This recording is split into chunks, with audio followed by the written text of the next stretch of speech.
Welcome to the Weight Loss Podcast, where we offer solutions to the obstacles you face when it comes to achieving your health and fitness goals. As a married couple who's lost a combined weight of 100 kilograms and 11 clothes sizes, our raw, real, and relatable stories will show you the path you must walk to achieve and, more importantly, maintain the results you know you can reach. Because we know it works. So get ready to share the success and show the results with your hosts, Matt and Courtney. Hello, welcome back to the Weight Loss Podcast. I'm Matt. And I'm Courtney, as always. Nothing's changed. As always. I've been Matt for a long time and don't think it's changed anytime soon. Mm-hmm. All right, so diving straight in. We're here to talk about what to do after the honeymoon period ends. Yes. What is the honeymoon period, Courtney? Lay it on me. The honeymoon period is a saying that we've always called it. I think we've always called it that, which is basically where you start a new program, really anything. But in this particular case, we're talking about a new program, nutrition, exercise, either, both, whatever it might be. You're excited, you're ready, you've really hit that point where you want to make a change and you're excited to start something new that is going to result in that change. And the honeymoon period is that initial period of that excited feeling. You're going to feel the most motivated. You're going to feel the most excited. The greatest sense of hope. The greatest sense of hope. The greatest sense of... possibility. Yes. Thrill, almost. Yes. Like, is this it? Is Correct. This it? Correct. Yes. Mm. Everything is at an all-time high in that first initial stage. Now, how long that honeymoon period is, I can't tell you. Have you gone through this? I've gone through this. And I've seen other people go through this. Start with yourself. I don't think that there is I haven't come across a consistent length of time for this. That excited, motivated, hopeful, energetic feeling for some people could last 12 weeks. Some people it could last 6 months. I don't know. I have seen it from a time frame from no honeymoon period, which I'll talk about later, through to months and months and months. Yeah. However, it is inevitable. Yes. It's going to wear off. For me personally, I was months down the line. I don't remember exactly how many months, but I would say it would be over 3 months. I definitely think it would have been around that 4-month mark. What were your feelings during that period? Tell me about this. So same thing for me as what I just described. I was the most hopeful. I was really hit that snap point where I was ready to make a change. I had found a program that I felt like was going to help me make that change. I felt really confident with the changes that I was able to make that I would be able to sustain them. I felt really good about learning a new skill, which was weight training. I just felt the most motivated and hopeful and excited for this to happen. That was what my honeymoon period felt like to me. Okay. And when it wore off? When it wore off, it was definitely a process of wearing off. It wasn't like one day I just decided that I didn't feel motivated anymore. I felt like for me it was like a slow progressive thing when I looked back on it. Probably in the moment I felt like overnight it happened, but I think if I really reflected on it, it was like a slow build up. As in the novelty wearing off? Yes. So I think for me it came in small stages where everything got really hard. Weights are going up because I'm getting better at lifting them. So then workouts are becoming a lot harder. I'm then learning more about nutrition. So I'm having to step up my game there. So I can't, I'm having to do more in terms of that. It becomes quite repetitive, right, as well. So you learn, after a few months that everything is quite repetitive. You start to, if you see initial changes, which I did, those changes then started to really slow. Plateau. So you're not got the ability to really either see as well changes which help with the monotony of the process and the hard workouts and all of that. So I think it was a combination for me of all of those things started to really drag me down. And then mentally you second guess yourself. You have some relapses in terms of some of the habits, my poor habits that would come in. I'm quite an emotional eater. So then once I started to suffer emotionally, I was falling back into those bad habits. So then it became a little bit of an emotional cycle as well. So yeah, for me, all of those things contributed. And how'd they affect you? Definitely my consistency slipped. In what ways? So you mentioned emotional eating. Yeah. Like, mine mostly was when it came to my food. So I was always been really consistent with my exercise, even though it's no secret that I dislike exercise. I know, what a shock, right? no way. I think especially in those early days, I found it easier to stick to, even when I was struggling with consistency. I did manage to stick with my workouts. It was mostly my nutrition that slipped. I'm good with the exercise. Yeah. It's just the eating part I struggle with. Yes. Familiar words. Did it ever affect the excitement for the exercise or to go to the gym? Like I felt like the gym was a drag. Oh, absolutely.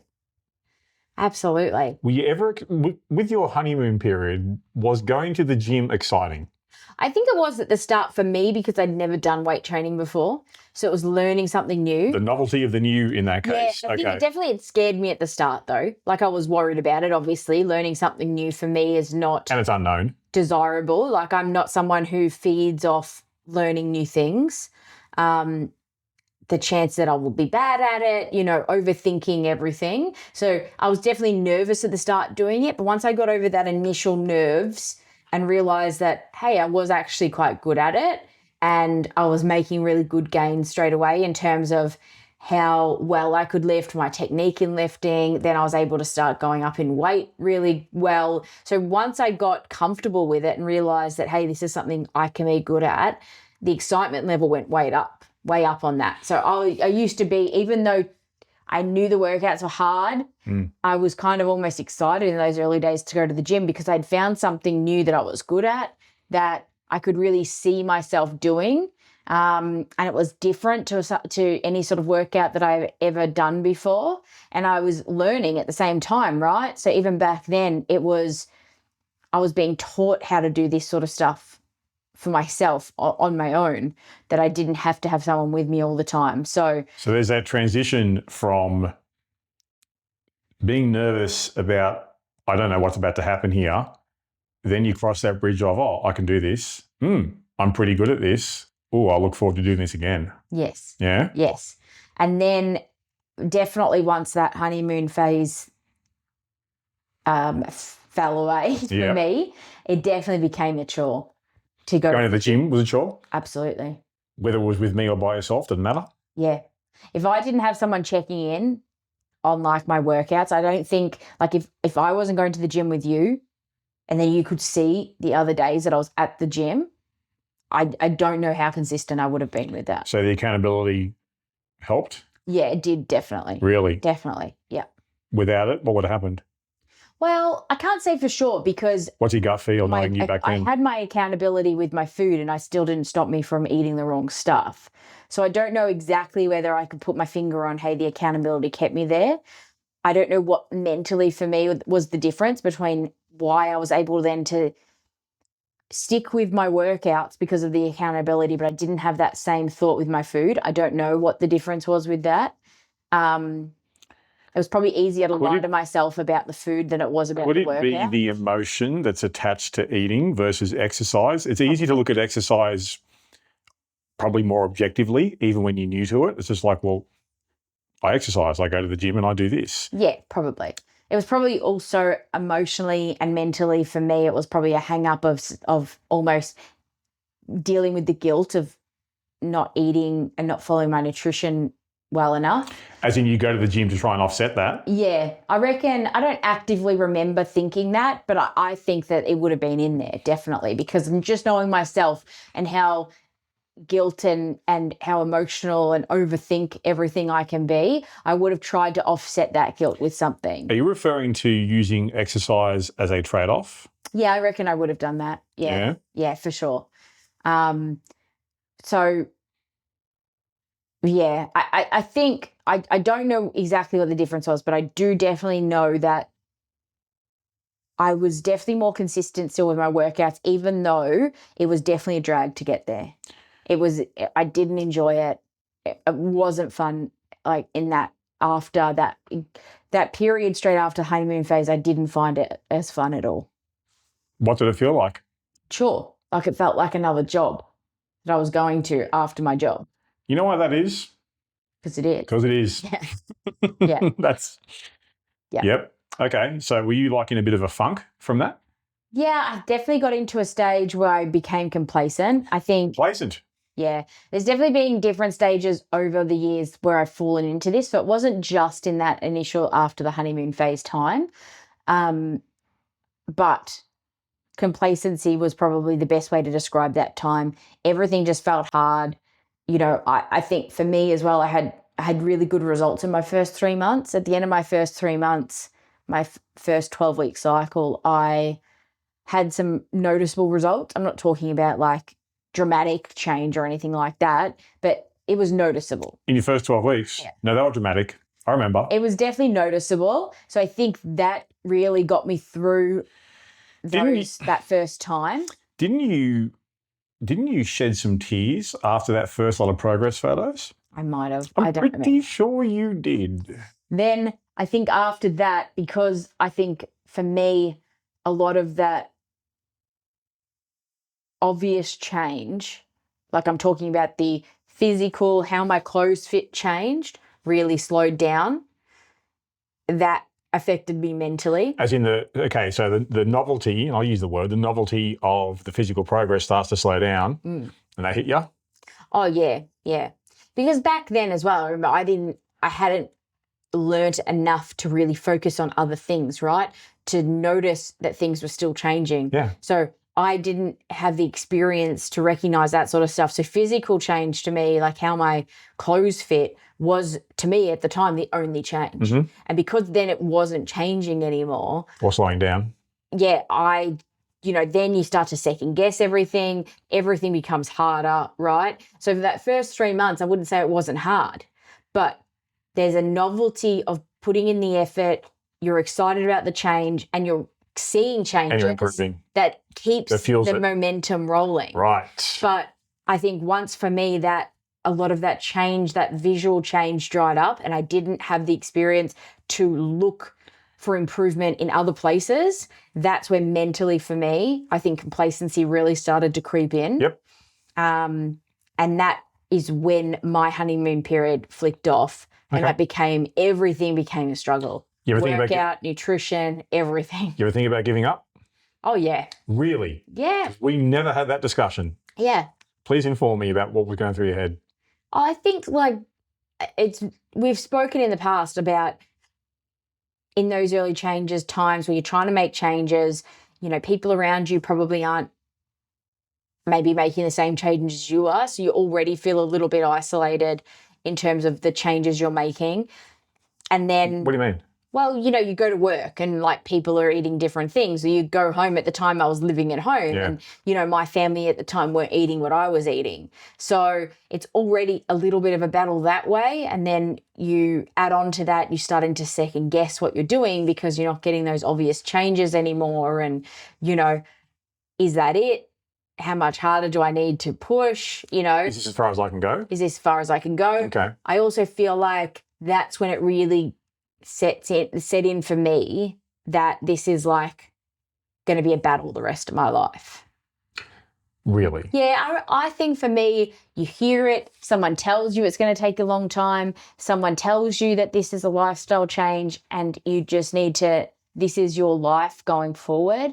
But for me, I don't know, I feel like I can listen to people. I always listen when people have advice and I always take that in. But I don't always mentally connect with the advice until I'm ready to connect with it.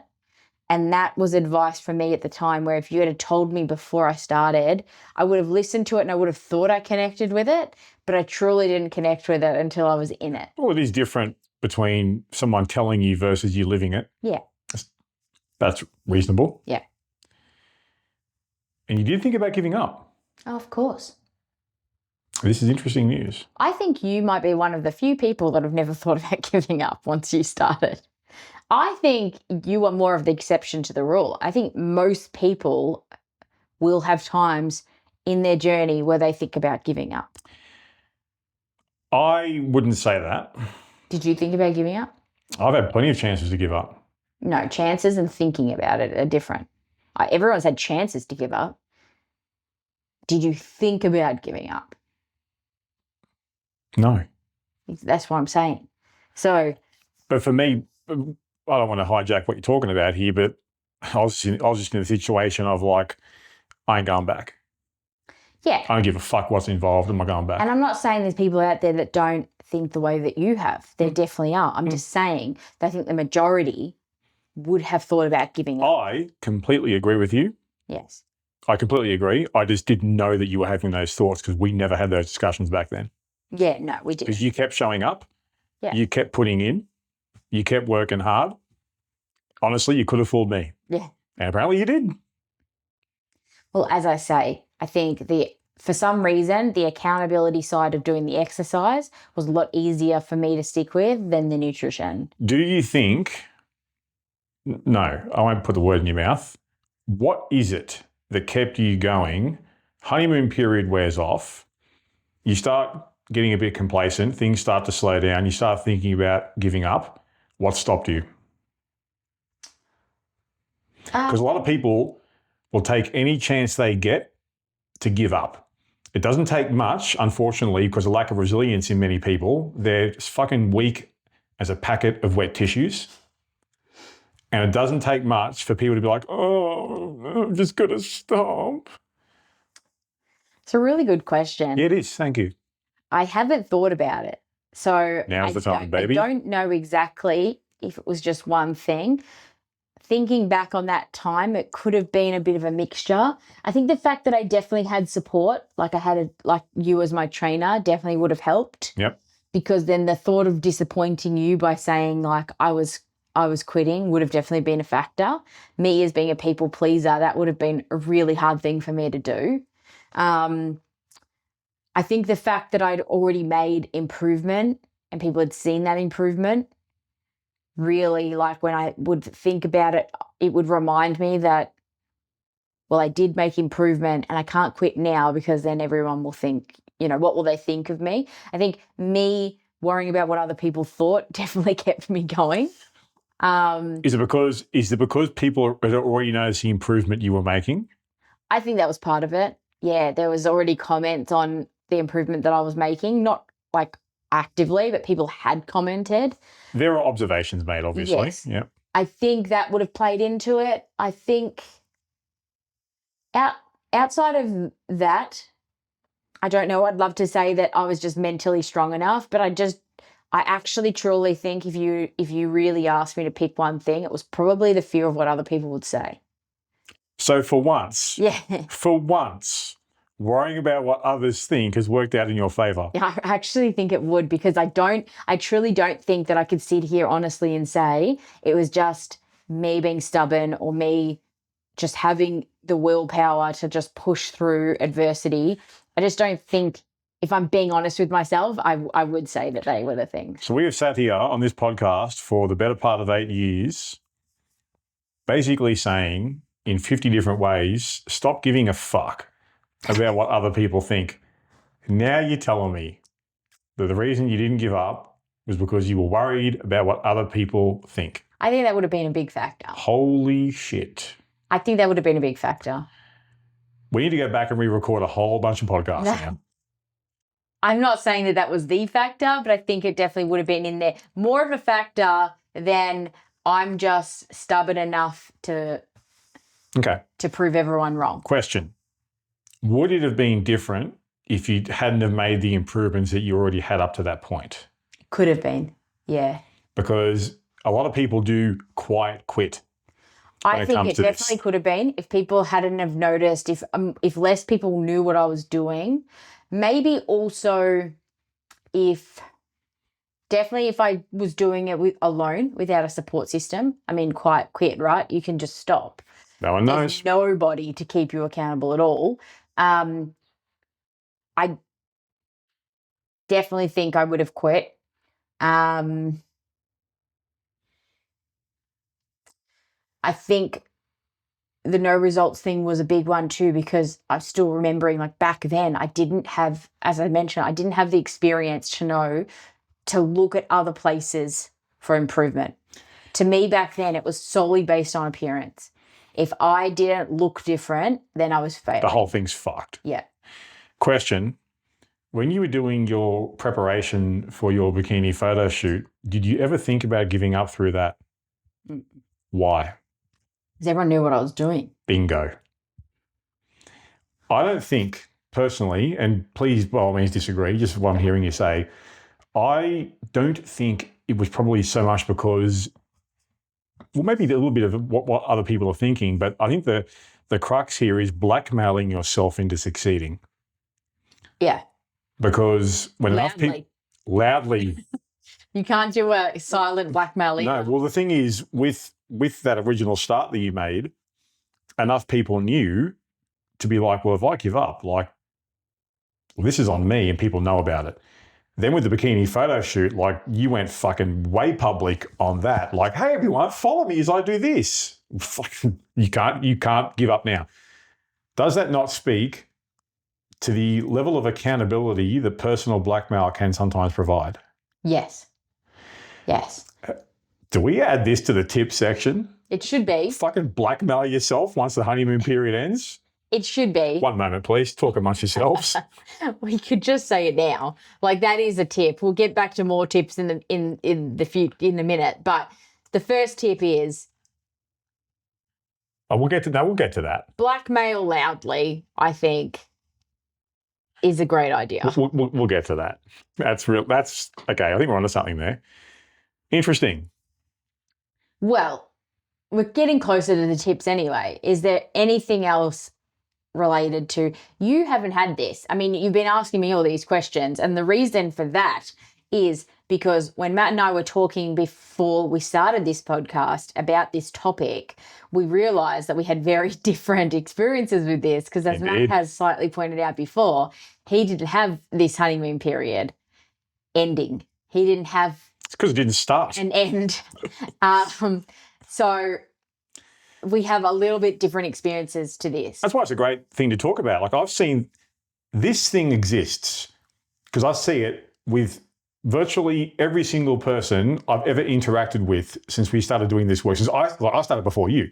So since I started doing this work, I do appear to be one of the exceptions to the rule. Like, I've never had this honeymoon period. You know why that is? I always looked at this as fucking work. It was always going to be a chore. Yeah. But to me, it was more like, well, I'm not excited for the discomfort that's about to follow, but it's a sure as hell a lot better than staying put.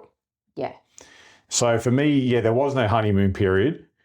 There has been in other areas of my life, like with that question, like certain video games come out and I just can't stop playing it for a month or two. And like, you know, yeah. Same with when I play games with my friends, or, you know, like get a new motorcycle. Good luck getting me off it, you know? Yeah. Or the honeymoon period of like martial arts and just getting new belts. That's worn off. And now I'm more excited about just getting better with what I'm currently doing. Yeah.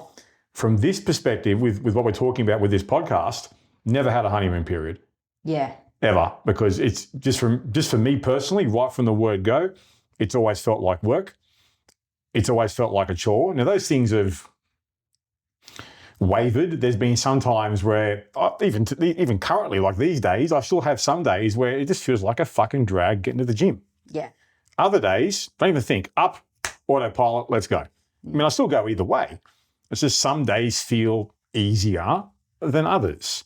But in terms of the excitement and like, you know, the possibilities, the new beginnings, the hope, that sort of thing, never. It's just like, I ain't staying this fucking way anymore. Yeah. End of story. Yeah. You know, but that doesn't make for a helpful podcast because not many people go through it like that. No. Not many people do. But I think, well, should we talk about this now? Yes, we should. I've no idea what you're going to say, but yes.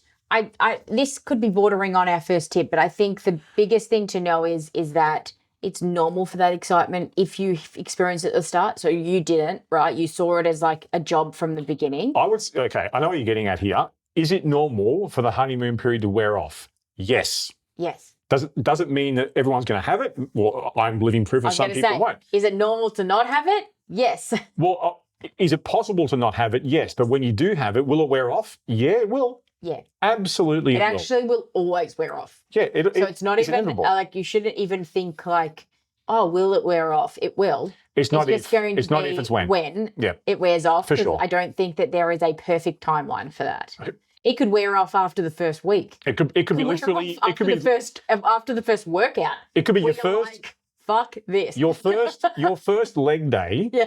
And the following 48 hours. Literally. After a real good leg workout in the gym, that could be the end of your honeymoon period because you're walking like a baby giraffe. Your first real food prep. Oh, the one that takes fucking 8 hours. Until you get better at it, you might be like, fuck this. I'll tell you what, maybe you could also say for some people, the honeymoon period wears off once you realise, wow, I suck at all this stuff. Yeah, and I've got to get good. Yeah. I've got to get good. But I think the point you're making is like, it's normal for it to wear off. Ain't nothing wrong with you. No. That's par for the course. Yes. On this. That's why we've always said you can't rely on willpower. Willpower will come and go. No. You know, there's always those motivational speeches about willpower and you know, all of this stuff. And I'm not saying it doesn't exist. What I'm saying is that you can't rely on it. It can exist and it can be unreliable, and both these things are true. For me, I think it comes and it goes. It just depends. And I mean, perfect example is what you just said, even for yourself, Matt. Like, some days I wake up in the morning and I'm like, yep, we're going to the gym. Other days I wake up in the morning and I couldn't think of anything worse than going to the gym. It's an eye roll, like, fuck, okay, let's go. So, like, I think affects everyone. It goes up and it goes down. Yep. Yeah. Definitely. Let's start then with some tips. Well, we just half tip, half point to bring up is that, okay, it's going to wear off. It doesn't. I'm going to sneeze at some point, just so you know. That's okay. Well, when you do, I'll just edit it out. Oh, sorry. I'm just going to decide, do I keep that in or do I edit that out? We'll see. We'll see. She's so cute. It is normal for the excitement to wear off. It's not a negative on you. It's normal. Yes. Anyone that goes through a honeymoon period is going to go through this if they have not already. And that goes into, it's half tip, half observation.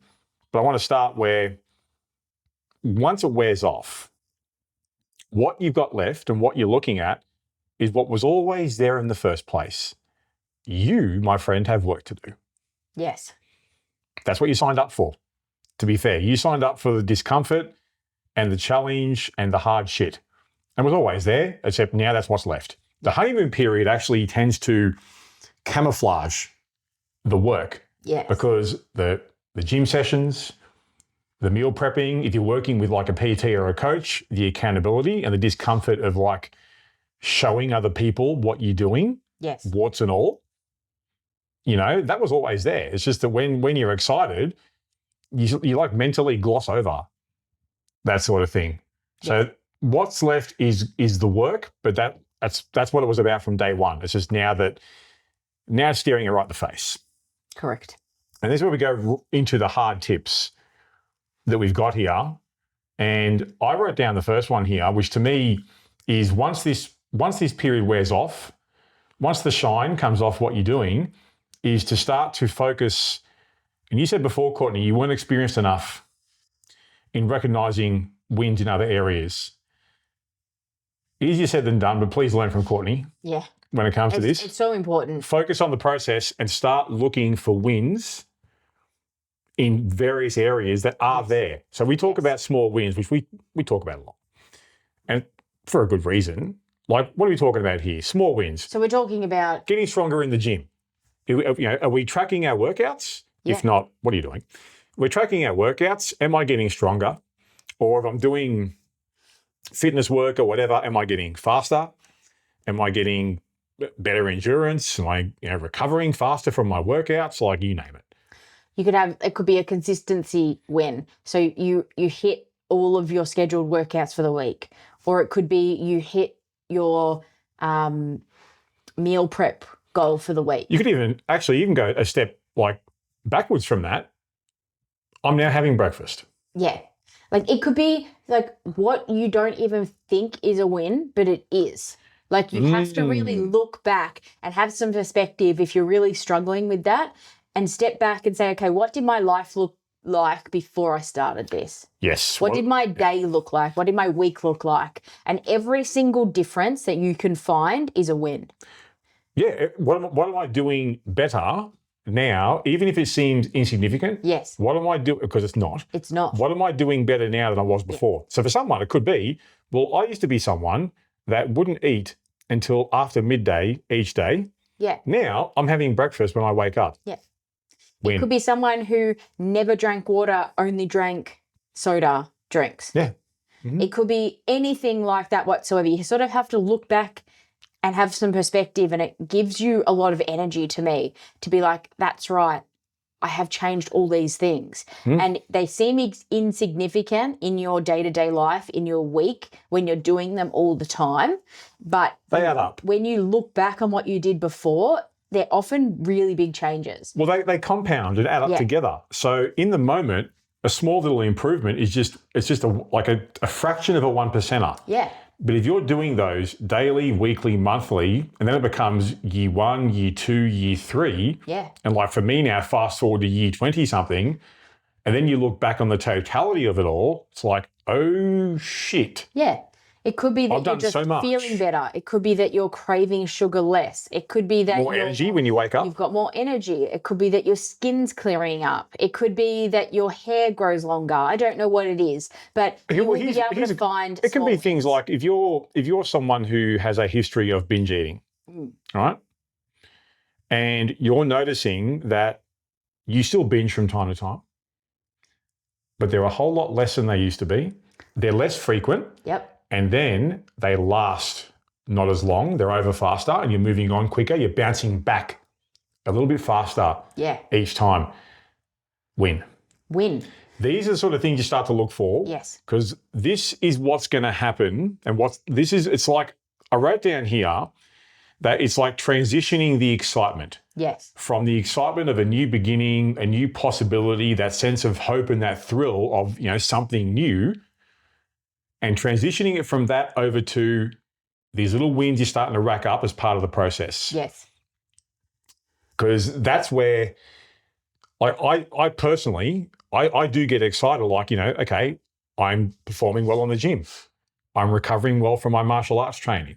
Yes. I'm able to bounce back quicker, like I'm getting more flexible, whatever it might be. I find that exciting now. Yes. And that's what I recommend to anyone in a situation like this is you start to find other areas to acknowledge improvements, and you should get pumped up about that. Yes. Because improvements don't happen by accident. They happen by design. Then what tends to happen is that as you pay attention to these wins that you're accruing through the process, you become more aware of other areas you're improving in. And you start to realize that, as you said before, Courtney, it may seem insignificant in the moment, but man, that shit adds up. Yes. And I think what tends to happen then is you can become more grateful, both for yourself, like, hey, I'm doing this, I'm improving, I'm not failing, I'm doing well, I'm making changes, I'm taking steps forward. You become grateful for that. You become grateful for yourself. And I think that's how over time you start to build up the lifestyle of like, it's like an identity shift. This is who I am now. This is what I do. This is now the type of person that I am. And that builds confidence. Yes. And once you got some confidence in yourself, you start to realize, well, fuck, I can do whatever I want. Yeah. Agree, disagree? Am I talking shit here or what? I agree. I think what tends to happen, I've written down here, that it sort of shifts this mentality of, man, I hope this works, to I'm doing this.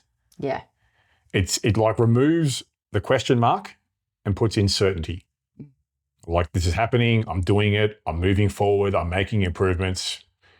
And what's the advice you give to someone who's making improvements, doing well and moving forward? Keep fucking going. Yeah. Please, for the love of God, do not stop. No.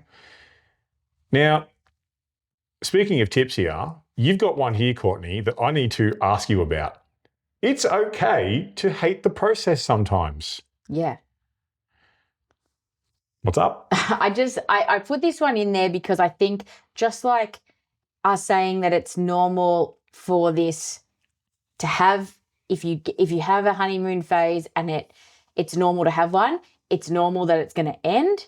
All of these things are normal. I want to also normalize the fact that even when the honeymoon period ends and we're saying to focus on these things, right? Focus on the process, focus on small wins rather than big wins, things like that. Everything we've spoken about. But I also want to say that it's normal to still go through all of that and still dislike the process. You still The whole thing, parts of it, all the above? All of it. Like, and it's okay to have phases. There's been phases over the years where I've hated the process.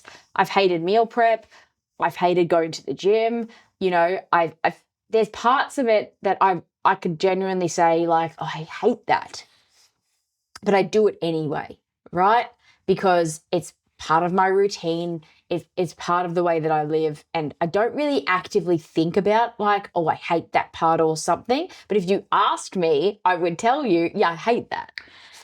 So I don't focus on hating it. It's not like constantly in my mind, but I want to normalize the fact that you don't have to love every single part of what you do all the time. I think you are 100% correct. I am very, very good now at the art of grocery shopping and meal prepping and being very efficient at both these two things, and I fucking hate them. Yes. I'm good at them. I don't enjoy them. I recognize I've improved because when I first started, like meal prep to me is what exercise has been for you. Just fucking stick a fork in my eyes. This is so not fun. For reals. Yeah. Right? But I recognize that what used to take me when I first started, before you and I met, when I first started sort of getting into this sort of thing, well, my first meal preps took me like 6, 7, 8 hours. Like my whole Sundays were gone.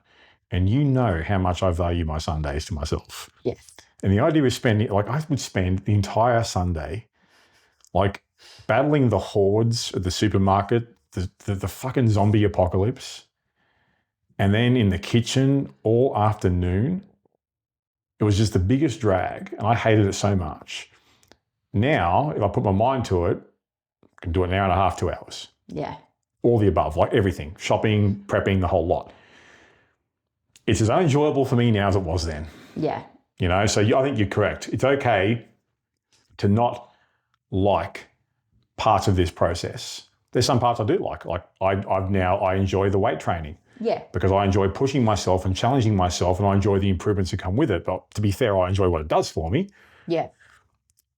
But I think even though there might be some parts of the process you don't particularly enjoy, you should still recognize when you're improving at them. I agree. And you have to recognize that they're helpful.